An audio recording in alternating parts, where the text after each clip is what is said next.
오늘 본문을 처음 읽을 때 좀 당황스럽죠. 무덤이 나오고 시체들이 나오고 새와 들짐승들이 그 시체들을 먹는 장면까지 좀 엽기적이고 끔찍한 말씀들이 새벽부터 읽기에 좀 부담스럽죠. 그런데 이 말씀의 중심은 그런 죽음이 아니라 하나님의 승리가 포인트입니다. 하나님의 백성 이스라엘을 삼키려고 곡과 수많은 군대가 연합군을 형성해서 쳐들어왔습니다. 인간적으로 보면 이스라엘은 완전히 포위당했고 이제 끝난 것처럼 보였습니다. 그런데 하나님이 직접 싸우셨습니다. 하나님께서 땅을 흔드시는 큰 지진을 일으키실 때 적진은 대혼란에 빠지게 됐고 그들은 서로 칼을 들었습니다. 하나님은 또 전염병과 폭우와 우박으로 불과 유황으로 그들을 심판하셨습니다. 또 고개 손에 들고 있는 활과 화살을 떨어뜨리시고 그 거대한 군대가 이스라엘 산 위에 쓰러집니다. 이스라엘이 강해서 이긴 것이 아니고 하나님께서 자기 백성을 위해 친히 싸우셨기 때문에 이긴 것이죠. 그렇게 천하무적처럼 보였던 군대가 오늘 본문에는 오히려 이스라엘 땅에 묻히는 신세가 됩니다. 어제까지 이스라엘 집어삼키려고 하던 자들이 오늘은 무덤에 묻힙니다. 이것이 하나님의 역전이고 하나님의 승리죠. 그래서 오늘 말씀은 우리에게 아주 중요한 사실 하나를 가르쳐주고 있습니다. 하나님의 백성에게는 싸움이 있지만 그 싸움의 마지막을 결정하시는 분은 하나님이시다 하는 사실이죠. 네. 우리가 살아가면서 얼마나 많은 싸움을 하게 됩니까? 젊었을 때는 먹고 사는 문제와 싸우고 또 자식들 키울 때는 자식 문제로 밤잠을 설쳐가면서 고생하면서 키웁니다. 또 나이가 들수록 질병과 싸우고 또 외로움과 싸우고 또 자녀와 손주들 문제 때문에 또 기도하며 싸워야 됩니다. 어떤 분에게는 경제적인 문제가, 어떤 분에게는 또 질병이 이 곡처럼 다가옵니다. 어떤 분들에게는 풀리지 않는 가족 문제가 거대한 군대처럼 우리 앞을 막아섭니다. 그러나 오늘 하나님께서 말씀하시는 거예요. 문제가 아무리 커 보여도 마지막 승부는 하나님 손에 달려있다 하는 것입니다. 할렐루야. 예. 첫 번째로 우리가 생각할 것은 하나님은 우리를 두렵게 하던 대적의 끝을 정하신다는 거죠. 여기 11절에 보면 자, 11절 한번 읽어볼까요? 시작. 그날에 내가 곡을 위하여 이스라엘 땅 곧 바다 동쪽 사람이 통행하는 골짜기를 매장지로 줄이니 통행하던 길이 막힐 것이라 사람이 거기에서 곡과 그 모든 무리를 매장하고 그 이름을 하몬곡의 골짜기라 일컬으리라. 이스라엘을 공격했던 그 곡을 위하여 이스라엘 땅에 매장할 장소까지 하나님이 정해 놓으셨어요. 하몬곡의 골짜기. 아주 구체적인 지명이죠. 네. 얼마 전까지 이스라엘을 무너뜨리기 위해 달려오던 거대한 군대가 이제 하나님께서 그들에게 주신 것은 왕궁도 아니고 전리품도 아니고 무덤을 매장지를 예비하셨다는 겁니다. 더 놀라운 장면은 12절이에요. 12절 시작. 이스라엘 족속이 7달 동안에 그들을 매장하여 그 땅을 정결하게 할 것이라 그랬습니다. 예. 이스라엘 백성이 그들의 시체를 7달 동안 매장하게 될 것이다. 성경에서 7이라고 하는 숫자는 완전수죠. 완전수. 그래서 어제 그들이 가지고 왔던 그 무기를 땔감으로 7년 동안 열렬했을 거다. 그 7도 사실은 그 완전함을 나타내는 수라고 볼 수 있고요. 이것은 곡의 패배가 그냥 어정쩡하게 끝나는 것이 아니라 완전한 패배라는 사실을 보여주고 있는 거죠. 하나님께서 시작하신 이 심판을 하나님께서 철저하게 마무리하시는 겁니다. 그리고 13절에 아주 중요한 말씀이 나오는데요. 13절 시작. 그 땅 모든 백성이 그들을 매장하고 그로 말미암아 이름을 얻으리니 이는 나의 영광이 나타난 날이니라. 주 여호와의 말씀이니라. 아멘. 이는 나의 영광이 나타나는 날이라. 곡이 무너지는 그날이 바로 하나님의 영광이 나타나는 날이다 하는 겁니다. 왜 그렇습니까? 이스라엘이 강해서 이긴 것이 아니기 때문에, 군사력이 대단해서 승리한 것이 아니고 하나님께서 자기 백성을 위하여 친히 싸우셨기 때문이죠. 아멘. 출애굽 때도 그랬죠. 이스라엘 앞에는 홍해가 가로막고 있고 뒤에는 바로의 군대가 달려오고 있었습니다. 인간적으로 보면 끝이었어요. 그러나 하나님이 길을 여셨습니다. 그래서 이스라엘은 바다 한가운데로 하나님이 만드신 길로 통과했죠. 그리고 이스라엘 뒤쫓아오던 애국 군대는 그 바다에 수장됐죠. 그때 모세가 뭐라고 선포하고 노래합니까? 여호와는 나의 힘이요 노래시며 나의 구원이시라. 할렐루야. 예. 우리 신앙의 중심은 바로 이것입니다. 내가 강해서 사는 것이 아니고 하나님이 나를 붙드시기 때문에 사는 것입니다. 예. 우리가 살면서 이번에 정말 안 되겠네 이렇게 생각했던 적이 한두 번이 아니지 않습니까? 근데 어떻게 지금 여기까지 왔죠? 하나님의 은혜입니다. 병들었는데도 여기까지 왔고, 눈물 흘릴 일이 참 많았는데도 여기까지 왔습니다. 자녀 때문에 속 썩을 일이 참 많았는데 여기까지 왔어요. 신앙을 포기하고 싶은 순간도 있었지만 이 새벽에 다시 하나님 집에 왔습니다. 할렐루야. 우리가 잘 버텨서만 온 것이 아니고 하나님이 붙들어 주셨기 때문이죠. 주님의 크신 은혜입니다. 할렐루야. 지금까지 지내온 것 주의 크신 은혜라. 찬송 가사처럼. 그러므로 지금 내 앞에 또 하나의 곡이 서 있다 해도 너무 두려워하지 마십시오. 오늘은 그 문제가 커 보일 수 있습니다. 그러나 하나님 그 문제의 마지막도 이미 알고 계십니다. 아멘. 두 번째로 하나님은 승리 후에도 남은 흔적을 깨끗하게 하십니다. 여기 14절 이하를 보면은 자, 14절 15절을 보면 특이한 장면이 있어요.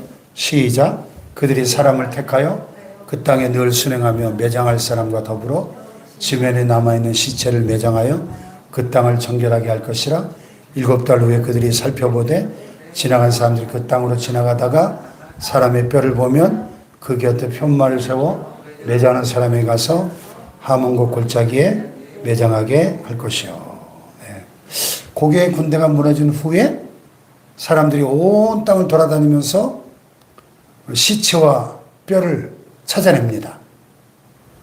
지나가던 사람이 뼈를 발견하면 표시해두고 담당자들이 와가지고 그걸 매장한다는 거예요. 왜 이렇게까지 하는가? 12절, 14절, 16절에 3번 반복되는 표현이 있는데 그 땅을 정결하게 할 것이라 하는 표현이 3번 반복되고 있습니다. 하나님의 승리는 단순히 원수를 쓰러뜨리는 데서 끝나지 않고 하나님은 전쟁이 남긴 그 죽음과 그 더러움의 흔적들까지 깨끗하게 치우신다는 겁니다. 이것이 우리 신앙생활에도 참 중요합니다. 하나님께서 어떤 문제 가운데서 우리를 건져주셨다면 그 다음에는 그 문제가 우리 안에 남겨놓은 흔적을 깨끗이 정리해야 한다는 것입니다. 예를 들어 과거에 누군가의 깊은 상처를 받았었다면 문제는 지나갔는데 내 마음속에 미움이 남아있을 수 있습니다. 경제적으로 어려운 시기를 지나왔다면 어려움은 지나갔는데 그것 때문에 돈에 대한 과도한 두려움과 집착이 내 마음에 남아있을 수 있다는 겁니다. 가정에 큰 갈등을 지나왔는데 겉으로는 화해했지만은 마음 한구석에 서운한 감정들과 앙금들이 남아있을 수 있다는 거죠. 그래서 하나님 우리에게 말씀하시는 겁니다. 그것도 치워라. 네 마음을 정결하게 하라는 겁니다. 정결하게. 아멘. 특별히 인생 후반기를 살아가는 우리에게 이것은 참 중요한 문제입니다. 왜냐하면 100세 시대라고 해도 솔직히 앞으로 우리가 살아갈 날이 지금까지 살아온 날보다 적다고 생각해 보면 우리가 이제는 마음속에 이런 그 미움의 뼈를, 그 원한의 뼈를, 서운함의 뼈를 묻어두고 살 필요가 없다는 거예요.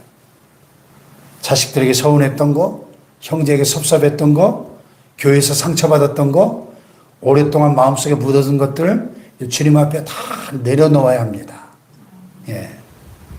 우리에게 남겨줄 가장 귀한 유산이 있다면 우리 다음 세대에게 많은 재산을 남겨주려고 하지 말고 깨끗한 믿음의 유산, 용서하는 마음의 유산, 끝까지 하나님을 신뢰했던 신앙의 유산을 물려줘야 돼요.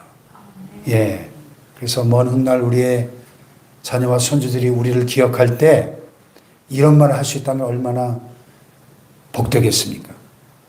우리 엄마는 힘든 일이 참 많으셨었는데 끝까지 하나님만을 믿으셨다. 우리 아빠는 상처받을 일이 참 많았지만 마지막에는 다 용서하셨다. 우리 부모님은 마지막 세상을 떠나실 때까지 교회를 사랑하고 하나님을 사랑하고 하나님을 잘 섬기셨다. 할렐루야. 이게 최고의 믿음의 유산인 것을 알아야 합니다. 아멘. 마지막 세 번째로 하나님은 모든 싸움의 마지막을 승리로 바꾸십니다. 그래서 여기 17절부터 보면은 분위기가 확 바뀝니다. 자, 17절 보세요. 시작. 주 여호와께서 이같이 말씀하셨느니라. 너인 자야, 너는 각종 새와 들의 각종 짐승에게 이르기를 너희는 모여오라. 내가 너희를 위한 잔치, 곧 이스라엘 산 위에 예비한 큰 잔치로 너희는 사방에서 모여 살을 먹으며 피를 마실지어다. 하나님께서 각종 새와 들짐승들을 불러 모으십니다. 그리고 그들에게 내가 너희들 위해서 이스라엘 산 위에 큰 잔치를 베풀었으니 모여라. 근데 그 잔치상이 아주 특이합니다. 그들이 먹는 것은 패배한 고개 군대의 살과 피예요. 예. 문자 그대로만 보면 이 장면은 좀 끔찍하죠. 그러나 이것은 고대 전쟁의 이미지 속에서 하나님의 심판이 얼마나 철저할 것인가를 잘 보여주고 있는 말씀입니다. 이스라엘을 잡아먹으려고 했던 그들이 오히려 들짐승들의 먹이가 될 것이다 한 겁니다. 상황이 완전히 뒤집힌 거죠. 이것이 하나님의 역전의 역사인 것입니다. 바로가 이스라엘을 멸하려 했지만 바로의 군대가 홍해에 잠겼죠. 하만이 모르드게를 죽이려고 높은 장대를 세워놨지만 그 장대에 결국 자신이 매달렸죠. 다니엘을 사자굴 속에 던지려고 모함했던 사람들이 승리한 것처럼 보였지만은 하나님께서는 천사를 보내 사자들의 입을 봉하셨을 뿐만 아니라 결국 다니엘을 모함했던 그들이 사자들의 밥이 되고 말았죠. 할렐루야. 이게 하나님의 역전의 역사예요. 성경은 하나님의 역전의 드라마입니다. 무엇보다 십자가가 그렇습니다. 사람들이 예수님을 십자가에 못 박아 죽이면서 모든 게 끝났다고 생각했습니다. 대제사장들도 자신들이 이겼다고 생각했고 로마의 권력자들도 상황이 다 정리됐다고 생각했을 겁니다. 사탄도 하나님의 아들을 죽였으니 이제는 우리가 승리했다 환호성을 질렀을 것입니다. 그러나 사흘째 되던 날 새벽에 하나님께서 죽음을 뒤집어 버리셨습니다. 사탄의 권세를 깨뜨리셨습니다. 네, 십자가가 패배가 아니라 승리가 되었습니다. 무덤이 끝이 아니라 부활의 자리가 된 겁니다. 그래서 예수 믿는 사람에게는 언제나 마지막 소망이 있는 거예요. 마지막 소망이. 세상에 믿던 모든 것 끊어질 그날 되어도 구주의 언약 믿사와 내 소망도 으크리라. 주 나의 반석이시니 그 위에 내가 서리라. 그 위에 내가 서리라. 아멘. 우리에게 질병이 찾아올 수 있고 사랑하는 사람과 헤어지는 날도 올 수 있고 또 우리 육신도 언젠가는 약해지고 병들어 마지막 호흡을 해야 될 순간이 올 수 있습니다. 그러나 그것이 우리의 마지막 이야기가 아니죠. 영원한 천국의 본향이 우리의 하늘집이 기다리고 있고 부활이 마지막이고 하나님 나라가 마지막이고 예수 그리스도의 승리가 마지막입니다. 새하늘과 새 땅, 새 예루살렘이 마지막인 거예요. 할렐루야.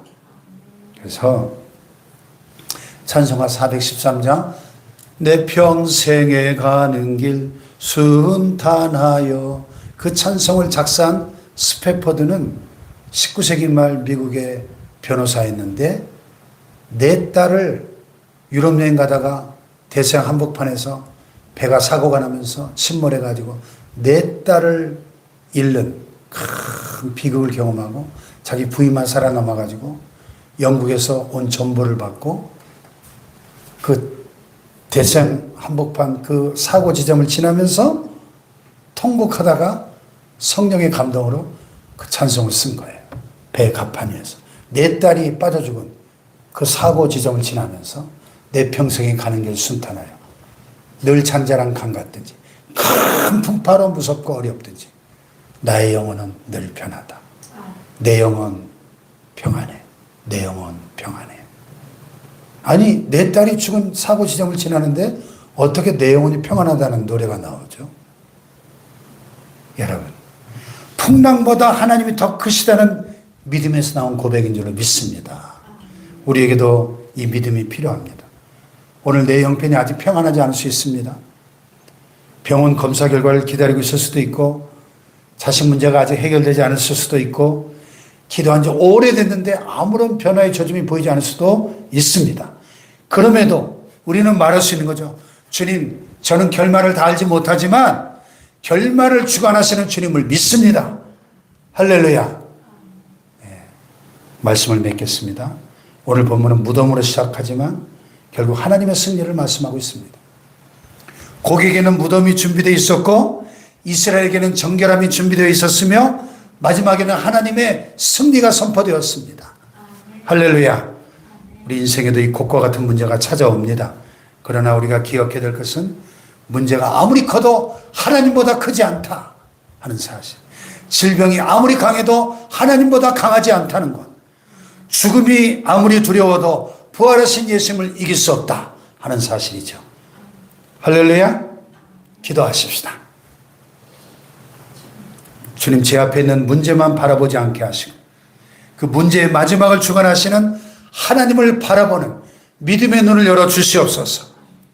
그리고 주님, 지나간 그 전쟁의 흔적도 제 마음에서 깨끗이 치워주셔서 제 마음을 정결하게 하옵소서. 오래된 미움과 상처와 원망을 내려놓고 남은 인생 더 깨끗하고 아름다운 믿음으로 살게 하여 주시옵소서. 우리 주여 삼창하기도 합니다. 주여, 주여.